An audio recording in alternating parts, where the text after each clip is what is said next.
नमस्ते। आप सबका इस एक्सप्लेनर में स्वागत है। आज हम ऑस्ट्रेलियन बुश की एक बहुत ही अजीब और पावरफुल कहानी में घुसने वाले हैं, स्टील रड की क्रैंकी जैक। कहानी की शुरुआत पता है कैसे होती है? कोई एक्शन सीन नहीं, बल्कि जैक नाम के एक आदमी के इस दिल दहला देने वाले डिस्क्रिप्शन से। इसे सुनते ही एक सवाल मन में उठता है, आखिर ये आदमी है कौन और किस चीज ने उसे इस हालत में पहुंचा दिया है? अब देखिए, इस कहानी को ठीक से समझने के लिए हमें पहले इसके राइटर को जानना होगा। उनका नाम था आर्थर होई डेविस, लेकिन वो अपने पेन नेम स्टील रड से ज्यादा फेमस थे। वो आमतौर पर ऑस्ट्रेलियन पायनियर्स की मुश्किल जिंदगी पर फनी कहानियां लिखने के लिए जाने जाते थे। लेकिन क्रैंकी जैक बिल्कुल अलग है। ये काफी डार्क है और आपको अंदर तक बेचैन कर देगी। ठीक है, तो चलिए इसमें गहराई से उतरते हैं। हम इस कहानी की पहली लेयर यानी इसके प्लॉट को खोलेंगे। आखिर क्रैंकी जैक के साथ होता क्या है? तो कहानी शुरू होती है जैक के आने से। एक अजीब सा आदमी जो फार्म पर आता है और कहता है कि वो बिना सैलरी के काम करेगा। बड़ा अजीब है ना? पर डैड उसे तुरंत काम पर रख लेते हैं और यहीं से जैक उनकी फैमिली लाइफ का हिस्सा बन जाता है। और जैक का काम करने का तरीका बिल्कुल एक मशीन जैसा है। ऑब्सेस्ड, घंटों लकड़ियां काटता रहता है, किसी से कोई बात नहीं करता, कोई कांटेक्ट नहीं रखता। वो रियलिटी से बिल्कुल कटा हुआ है, बस अपने आप से बड़बड़ाता रहता है कि कोई उसका पीछा कर रहा है।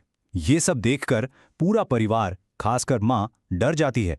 उन्हें उसके पागलपन का अंदाजा हो जाता है। लेकिन ये अजीब सी शांति अब टूटने वाली है। बस एक घटना उसके दिमाग का पूरा बैलेंस बिगाड़ देगी। और इसकी वजह बनता है एक सांप। एक बड़ा सा काला सांप घर में घुस जाता है और जैक को, जो अब तक एक चुपचाप मशीन की तरह काम कर रहा था, उसे इस खतरे से निपटने के लिए अंदर बुलाया जाता है। अब यहाँ पर जैक का रिएक्शन देखने लायक है। उसे सांप नहीं दिखता, उसे दिखता है शैतान। और वो अजीब तरह से घर की मालकिन यानी माँ पर इल्जाम लगा देता है कि वो उसे अंदर लाई है। यही कहानी का सबसे बड़ा टर्निंग पॉइंट है। इसका क्लाइमैक्स असली टक्कर सांप से नहीं, बल्कि बेडरूम के शीशे में दिख रही उसकी अपनी ही परछाई से होती है। शायद उसने जिंदगी में पहली बार खुद को देखा था। और वो बस एक लफ्ज चीखता है, मे फादर, यानी मेरे पिताजी। और ये चीख उसके अंदर के सारे ट्रॉमा को, उसके डर को एक झटके में बाहर ले आती है। वो ऐसे भागता है जैसे कोई भूत देख लिया हो। तो सबसे बड़ा सवाल यही है, आखिर अपनी ही शक्ल देखकर वो अपने पिता के बारे में क्यों चिल्लाया? इसको समझने के लिए हमें कहानी की अगली लेयर को खोलना पड़ेगा और इस बार हम साइको एनालिसिस के टूल्स का इस्तेमाल करेंगे। सिगमंड फ्रॉइड की एक बहुत फेमस थ्योरी है, ओडिपस कॉम्प्लेक्स। सिंपल शब्दों में ये उस अनकॉन्शियस यानी कि हमारे अनजाने मन की उस लड़ाई को डिस्क्राइब करती है जहां एक बेटा अपनी मां के प्यार के लिए अपने ही पिता को एक दुश्मन या राइवल की तरह देखता है। तो जैक के लिए शीशे में जो दिख रहा है वो नहीं है। वो उस पिता की जीती जागती तस्वीर है जिसे वो नफरत करता है, जिसे वो डरता है। कहीं ना कहीं अनजाने में वो वही बन चुका है जिसे वो सबसे ज्यादा डरता था।